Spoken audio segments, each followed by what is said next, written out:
പ്രവാസ ലോകത്തെ വാർത്തകളും വിശേഷങ്ങളും അതുപോലെ മാറി മാറി വരുന്ന നിയമങ്ങളും നേരത്തെ അറിയാൻ ഈ ചാനൽ സബ്സ്ക്രൈബ് ചെയ്യൂ. അടുത്തുള്ള ബെല്ലൈക്കൺ എനേബിൾ ചെയ്യാൻ മറക്കേണ്ട. നമസ്കാരം. ഒമാൻ വാർത്തകളിലേക്ക് സ്വാഗതം. ഇന്ന് 2025 മെയ് 9 വെള്ളി. പ്രധാന വാർത്തകൾ. അൽ വുസ്തയിൽ 211 കിലോമീറ്റർ പരിധിയിൽ ജലവിതരണ പദ്ധതി ഉദ്ഘാടനം ചെയ്ത് നമ വാട്ടർ സർവീസ്. ദുഃഖം Haima strategic water supply system എന്നാണ് ഇതിന്റെ പേര്. ദുഃഖം, അൽ അജായിസ്, മുതൈബി, ഹൈമ എന്നിവിടങ്ങളിൽ 4 പമ്പിംഗ് സ്റ്റേഷനുകൾ ഉൾപ്പെടുന്നതാണ് പദ്ധതി. ഓരോന്നിനും നൂതന മെക്കാനിക്കൽ, ഇലക്ട്രിക്കൽ സംവിധാനം ഒരുക്കിയിട്ടുണ്ട്. 24 മില്യൺ ഒമാനി റിയാൽ ചിലവഴിച്ചാണ് തയ്യാറാക്കിയത്. ടാങ്കർ ഫില്ലിംഗും ജലവിതരണവും കൈകാര്യം ചെയ്യാൻ എമർജൻസി ഡീസൽ ജനറേറ്ററുകളും മാഗ്നറ്റിക് സംവിധാനങ്ങളുമുണ്ട്. ഇതിൽ വലുത് ഹൈമ സ്റ്റേഷനാണ്. 5000 ക്യൂബിക് മീറ്റർ വെള്ളം ഭൂഗർഭ ടാങ്കിലും 600 ക്യൂബിക് മീറ്റർ വെള്ളം ഉപരിതല ടാങ്കിലും സംഭരിക്കാം. ജലപരിശോധന ലാബുമുണ്ട്. അൽ ഖുനൈസി ഈന്തപ്പഴ ഇനം കൂടുതലായി ഉൽപ്പാദിക്കാനുള്ള പരീക്ഷണം നടത്തി റോയൽ ഗാർഡൻസ് ആൻഡ് ഫാൻസ്. രാസവസ്തുക്കൾ ഉപയോഗിക്കാതെ തീർത്തും പ്രകൃതിപരമായി നിരവധി സീസണുകൾ നിരീക്ഷിച്ചും അനവധി പരീക്ഷണങ്ങൾ നടത്തിയുമാണ് ഈ നേട്ടം കൈവരിച്ചത്. പാരമ്പര്യ ജനിതക ഗുണങ്ങൾ കാരണം നിശ്ചിത ഈന്തപ്പനകളിൽ നേരത്തെ പരാഗണം നടത്തുന്നതാണ് ആദ്യപടി. സീബ് വിലായത്തിലെ അൽ ഖുനൈസി ഈന്തപ്പനകളിൽ പരാഗണം ചെയ്താണ് പരീക്ഷണം ആരംഭിച്ചത്. ഗൾഫ് സ്മാർട്ട് ഇൻവെസ്റ്റർ അവാർഡ് 2025ന്റെ 3ാം പതിപ്പിൽ 5 സമ്മാനങ്ങൾ സ്വന്തമാക്കി സുൽത്താനേറ്റ്. ഗൾഫ് ഓഹരി വിപണി റെഗുലേറ്റർമാർ സംഘടിപ്പിച്ചതാണ് award. GCC secretary general Jasim Muhammad Al ബുതൈവിയുടെ കാർമ്മികത്വത്തിൽ സൗദി അറേബ്യയിലെ റിയാദിലായിരുന്നു പരിപാടി. വീഡിയോ, ചിത്രരചന, ഫോട്ടോഗ്രാഫി, എഴുത്ത് എന്നീ മേഖലകളിലായി മൊത്തം 44 ജേതാക്കളാണ് ഉണ്ടായിരുന്നത്. വ്യക്തിഗത വിഭാഗം, യൂണിവേഴ്സിറ്റി വിദ്യാർത്ഥികൾ എന്നീ വിഭാഗങ്ങളിൽ നിന്ന് 3 വീതം ജേതാക്കളെയും സ്കൂൾ വിദ്യാർത്ഥികളിൽ 5 വീതം ജേതാക്കളെയും ആദരിച്ചു. ആവർത്തിച്ചുള്ള നിയമലംഘനവും ഉപഭോക്തൃ പരാതികൾ പരിഹരിക്കാൻ സാധിക്കാത്തതും കാരണം മസ്കത്തിൽ വാണിജ്യ സ്ഥാപനം താൽക്കാലികമായി പൂട്ടി. ഉപഭോക്തൃ സംരക്ഷണ അതോറിറ്റി. വാഹന റിപ്പയർ മേഖലയിൽ പ്രവർത്തിക്കുന്ന സ്ഥാപനത്തിന് നേരെയാണ് നടപടി.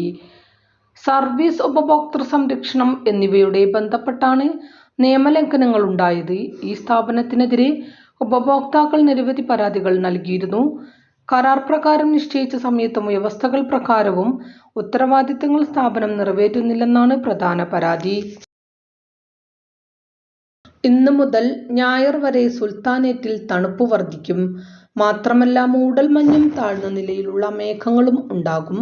രാജ്യത്തുടനീളം ഈ പ്രതിഭാസമുണ്ടാകും. വടക്കു പടിഞ്ഞാറൻ കാറ്റിൽ ക്രമാനുഗത കുറവ് സൂചിപ്പിക്കുന്നതാണ് ഈ മാറ്റം. രാത്രിയിലും പുലർച്ചെയുമാണ് മൂടൽമഞ്ഞ് ഉണ്ടാകുക. South Al Sharqiya, Al Wusta, Dhofar, Oman കടലിന്റെ തീരപ്രദേശങ്ങൾ, അൽ ബുറൈമി, അൽ ദാഹിറ എന്നിവിടങ്ങളിലെ ഉൾപ്രദേശങ്ങൾ തുടങ്ങിയ ഇടങ്ങളിലാണ് മൂടൽമഞ്ഞും താഴ്ന്ന വിതാനത്തിലുള്ള മേഘങ്ങളും ഉണ്ടാകുക.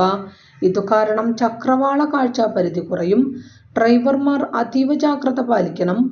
നേരിയ മഴയുണ്ടാകും. ഇടിമിന്നലിനും സാധ്യതയുണ്ട്. അൽഹജർ പർവ്വതനിരകളിലും സമീപ പ്രദേശങ്ങളിലുമാണ് മഴയും ഇടിമിന്നലും ഉണ്ടാകുക. രാത്രിയും പുലർച്ചെയും നല്ല തണുപ്പായിരിക്കും. ഒമാനി പൗരന്മാരിൽ 50% ആൽഫ അല്ലെങ്കിൽ ബീറ്റ തലാസീമിയ വാഹകരാണെന്ന് ആരോഗ്യ മന്ത്രാലയം. വളരെ നേരത്തെ തന്നെ മെഡിക്കൽ പരിശോധനയും ജനിതക കൗൺസിലിംഗും നടത്തേണ്ടതിന്റെ പ്രാധാന്യമാണ് ഇത് വരച്ചുകാട്ടുന്നത്. വിവാഹത്തിന് മുമ്പ് മെഡിക്കൽ പരിശോധന നടത്താൻ ആരോഗ്യ മന്ത്രാലയം ആഹ്വാനം ചെയ്തു. രാജ്യത്തെ അധിക ആരോഗ്യ പരിചരണ സ്ഥാപനങ്ങളിലും വിവാഹപൂർവ്വ പരിശോധന നടത്തുന്നുണ്ട്. കൃത്യസമയത്തുള്ള പരിശോധനയിലൂടെ ജനിതക രക്തവൈകല്യങ്ങളുടെ സംക്രമണം തടയാനും യഥാർത്ഥ കുടുംബാസൂത്രണം ചെയ്യാനും സാധിക്കും. ജനിതക രോഗങ്ങൾ കുറച്ചുകൊണ്ടുവരാനും സമൂഹത്തിന്റെ മൊത്തം ക്ഷേമം മെച്ചപ്പെടുത്താനും ലക്ഷ്യമിട്ടിട്ടുള്ള വിശാലമായ പൊതുജനാരോഗ്യ പദ്ധതിയാണ് മന്ത്രാലയത്തിന്റേത്. റോഡപകടത്തിൽപ്പെട്ട് ഗുരുതരാവസ്ഥയിലായ ആളെ അപൂർവ ശസ്ത്രക്രിയക്ക് വിധേയനാക്കി ജീവിതത്തിലേക്ക് കൊണ്ടുവന്ന് ഒമാനി ഡോക്ടർ. ടവാർ എന്നറിയപ്പെടുന്ന തറാസിസ് എൻഡോവാസ്കുലാർ അയോർട്ടിക് റിപ്പയർ എന്ന അതീവ സങ്കീർണമായ ജീവൻ രക്ഷാ ശസ്ത്രക്രിയയ്ക്കാണ് ബൗഷറിലെ മസ്കത്ത് പ്രൈവറ്റ് ഹോസ്പിറ്റൽ കഴിഞ്ഞ 3-ാം തീയതി ഇത്തരമൊരു അപൂർവ ശസ്ത്രക്രിയയ്ക്ക് വേദിയായത്. രാജ്യത്തെ ഒരു സ്വകാര്യ ആശുപത്രിയിൽ ആദ്യമായാണ് ഇത്തരമൊരു ശസ്ത്രക്രിയ വിജയകരമായി നടത്തിയത്. അതീവ വൈദഗ്ധ്യവും നൂതന സാങ്കേതികവിദ്യയും രോഗപരിചരണത്തോടെയുള്ള അതിരില്ലാത്ത പ്രതിബദ്ധതയുമാണ് ഈ നേട്ടത്തിലൂടെ ആശുപത്രി പ്രകടിപ്പിച്ചത്. ചെറുകിട ഇടത്തരം സംരംഭങ്ങൾക്കുള്ള 4-ാം തക്കാത്തുഫ് ഗൾഫ് എക്സിബിഷന് തുടക്കം. Oman invest authority president Abdulsalam bin Muhammad Al Murshidi ഉദ്ഘാടനം ചെയ്തു.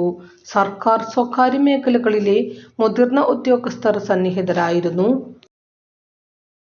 ഇതോടുകൂടി ഇന്നത്തെ വാർത്തകളും വിശേഷങ്ങളും ഇവിടെ അവസാനിക്കുന്നു. കൂടുതൽ വാർത്തകളും വിശേഷങ്ങളുമായി നാളെ കാണാം. നന്ദി, നമസ്കാരം.